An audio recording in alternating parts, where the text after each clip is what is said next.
What's going on, everybody? King of Dragons 5000 here, coming at you with another figure review. Today we'll be having a look at the Mattel WWE Elite Collection Series 66, Kevin Owens. Here we do have Kevin Owens in the packaging. What we're going to do now is take a little break, get him opened up, and then we'll have a better look at the figure inside.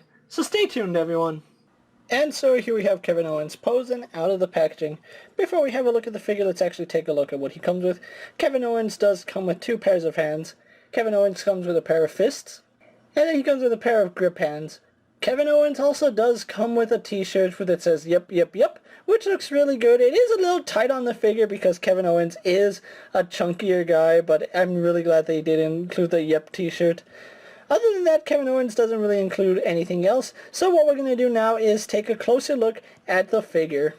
And so here we have a closer look at Kevin Owens, and I think Mattel is doing a really good job with their photoreal technology. It really does look like Kevin Owens. I really do think from a distance it does look a lot like the person it's supposed to be. Unfortunately, when you get up close, like with the camera, it kind of does lose some of that realism, but from a distance it does look the way it should. Now, this is an older Kevin Owens just because the beard isn't as thick as it is currently, so this is actually him last year, or earlier in the year. I can't really put my finger on it. But they did a really good job with the paint, especially on his hair. You can see they faded right here where it's supposed to be faded, and then it gets darker as it goes up to where he has his hair spiked. So overall, they did a really good job with his head. He is wearing his Fight Anyone shirt, which looks really good. It does have KO on the back. Another way you can tell this is a older Kevin Owens figure is because he only has the bull tattoo right here. He has gone on to get more of the sleeve done, but as it stands, this is a much older figure, so the tattoo isn't up to date. On this side, we still have his Live tattoo. We also do have his tattoo on his knuckles, which they did a really good job on. Really like the black wrist tape on it, and something I do like is that they made the pegs black. I don't know why some figures they have their flesh tone when they clearly have wrist tape on. I don't know, it's just something Mattel needs to get out of the habit of doing. Now, something I didn't notice that, unlike most other Kevin Owens figures, undershirt isn't there. His skin is actually cast in flesh colored plastic, which is surprising because all the other Kevin Owens that I have, they have black plastic with his neck painted flesh tone, so I do like that it matches better now, and that's something I really do hope that they keep doing with Kevin Owens. Now, he does have his trunks that have KO on them.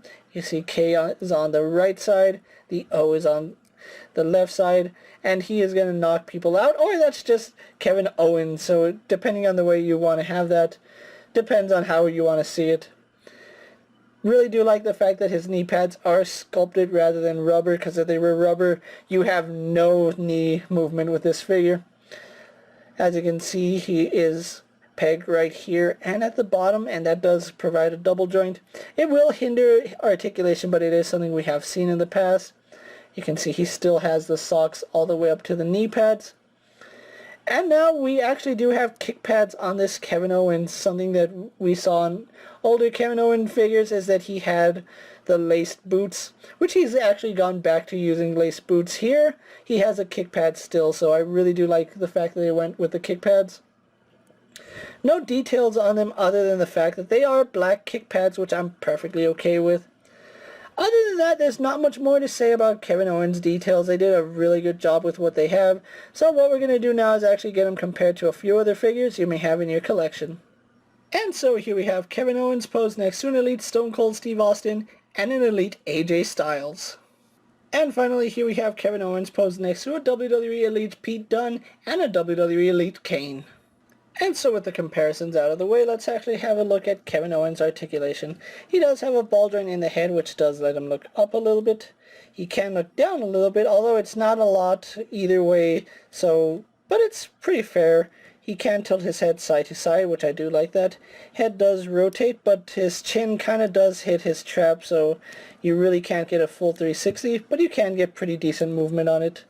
Arms are on a ball joint. They go out to about that far. They do a full 360. Swivel right here at the bicep. He is single jointed at the elbow. He swivel and hinges at the wrist. Now, I still don't know what joint this is on Kevin Owens. It feels like a ball joint because we do get some side-to-side movement, but we also do get some ab crunch with it. So I'm going to guess it's a single ball joint that gives us some slight side-to-side and some slight forward and back. It's not much because that's as far back as it goes. That's as far forward as it goes, so not too much articulation. He does have a waist swivel, which works really good. Legs do kick out only to about right there. They go back, out, does a splits pretty good. Swivel at the thigh, which that again is a really terrible swivel. They really should rethink how Kevin Owens' articulation works. He does have the double bend in the knee, however, it depends on how you articulate his knee, depends on how much range you get. If you bend the lower knee, you get about 90 degrees. Bend the top knee, and in this one, you also do get about 90, but I think that gives you just a tiny amount more, so it really depends on how you want to articulate it. We have a swivel at the boot, hinge in the ankle, which goes back and forward, and then we also do get rocker ankle. So overall, pretty good articulation for Kevin Owens, despite the fact he's a bigger guy, and by bigger I mean around the gut. So what we're going to do now is get him posed for my final thoughts, and then we'll wrap up this review. So here we do have Kevin Owens posed for my final thoughts, and overall I think this is the best job on Kevin Owens that Mattel has released to date. Of course, these newer figures are going to look better than previous figures, especially with the new face printing technology and the interchangeable hands. I think that makes this a really good figure. Now, this is the standard Kevin Owens figure. As you can see, he does have his Fight Anyone t-shirt and the KO in blue. He does have a variant that has the KO Mania 3 and the gray trunks with the black, or the main black and gray accents.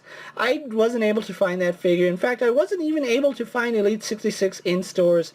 I did pick up the entire case on Ringside Collectibles for about $80 for the entire set, which was a really good bargain. If you can pick up this Kevin Owens and you need a new one in your collection, or a completist like I am, you are going to want to have this guy in your collection. With that being said, guys, I'm KingofDragons 5000. Don't forget to like this video, leave a comment, subscribe to my channel. Go check out all my other action figure reviews, as well as all my other WWE videos. Hopefully you find them informative. As always, if there's a figure you would like to see me review, let me know down in the comments, and if it fits in my collection, I'll definitely have a look at it. While you're at it, check out my Instagram account for new and exciting action figure photos, and ring that bell to be notified every time I upload a video. Until next time, guys, I'll see you later. Take care, everyone.